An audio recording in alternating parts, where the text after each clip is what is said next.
सोचो एक ऐसी रात जहां ना गोलियां चल रही थी ना बॉम्ब्स फट रहे थे, फिर भी 20 भारतीय जवान अपने देश के लिए शहीद हो गए। ये रात थी 15 जून 2020, जब गलवान वैली लद्दाख में भारत और चाइना के बीच हुआ एक ऐसा क्लैश जो इतिहास में अमर हो गया।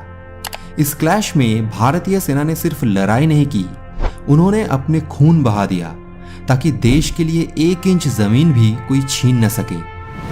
ये कहानी है कर्नल बिकुमुल्ला संतोष बाबू और उन जवानों की जिन्होंने चाइना के पीपल्स लिबरेशन आर्मी यानी पीएलए के खिलाफ नंगे हाथों से लड़ाई की और दिखाया कि इंडियन आर्मी सिर्फ बंदूकों से नहीं, जज्बे से जीत लेती है।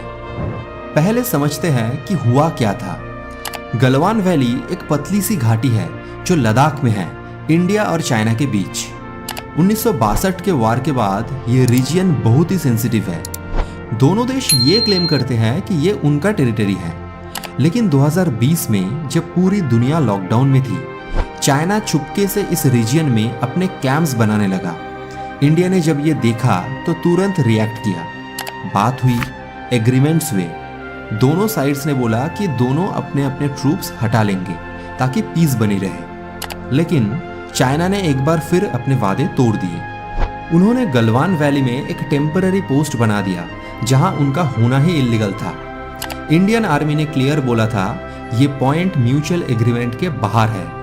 तब ड्यूटी पर थे colonel Santosh Babu, commanding officer of 16 Bihar regiment, एक बहादुर, शांत और विजनरी लीडर। 15 जून की शाम को कर्नल बाबू ने डिसाइड किया कि वो खुद जाकर चाइनीज ट्रूप से बात करेंगे और उनसे कहेंगे कि उनका कैंप हटाइए, जैसे पहले डिसाइड हुआ था।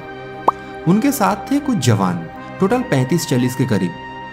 शाम के करीब 7 बजे कर्नल बाबू और उनकी टीम ने चाइनीज कैंप तक पहुंचकर पीसफुली बोला, एग्रीमेंट के हिसाब से ये कैंप हटाना पड़ेगा।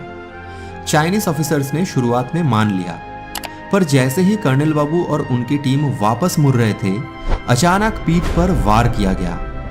चाइना के पीएलए सोल्जर्स ने एक ट्रैप सेट किया था और इस ट्रैप में भारत के जवान फंस गए। लेकिन यहां से जो हुआ वो किसी फिल्म से कम नहीं था। भारतीय जवानों ने तुरंत रिएक्ट किया।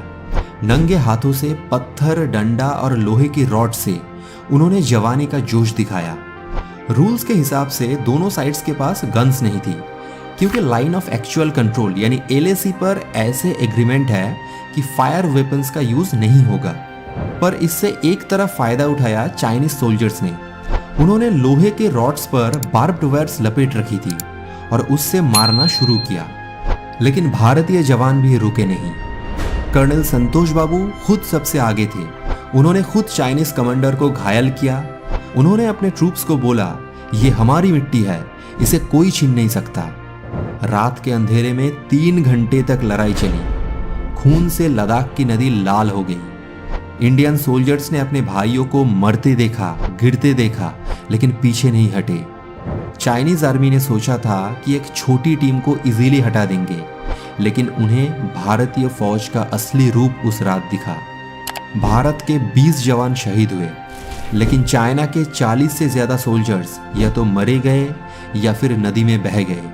लेकिन चाइना ने कभी एग्जैक्ट फिगर्स एक्सेप्ट नहीं किए। कर्नल संतोष बाबू शाम को लगभग 9 बजे तक जिंदा थे, पर उन्होंने अपने साथियों की सुरक्षा में अपनी जान दे दी। उनकी बॉडी अगले दिन मिली, जख्मों से भरी हुई, लेकिन उनके हाथों में अब भी एक रॉड था जो बताता था कि वो आखिरी दम तक लड़े। अगले दिन जब रीइंफोर्समेंट टीम वापस पहुंची तो उन्होंने देखा कितनी ब्रेवरी से जवान लड़ रहे थे। कई जवान तो उन चाइनीज सोल्जर्स को खुद उठाकर एलएसी पर फेंक रहे थे।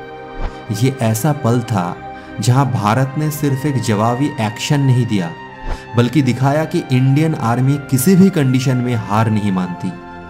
कर्नल संतोष बाबू को महावीर चक्र दिया गया, 2nd highest war time gallantry award. उनके पेरेंट्स ने उनका मेडल संभालते हुए बोला, हमारे बेटे ने अपने देश के लिए सब कुछ दे दिया। इस क्लैश के बाद पूरे देश में एक जुनून था। भारत ने चाइना के ऐप्स बैन कर दिए।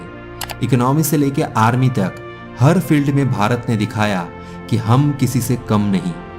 और आज भी लद्दाख की वो ठंडी हवा, गलवान के पत्थर, सब कुछ गवाह है उस रात के, जब कुछ 20 फौजियों ने दिखाया कि भारत माँ के लाल कभी हार नहीं मानते। वो कहकर नहीं, करके जाते हैं, और उनके लिए हमारा सलाम। जय हिंद।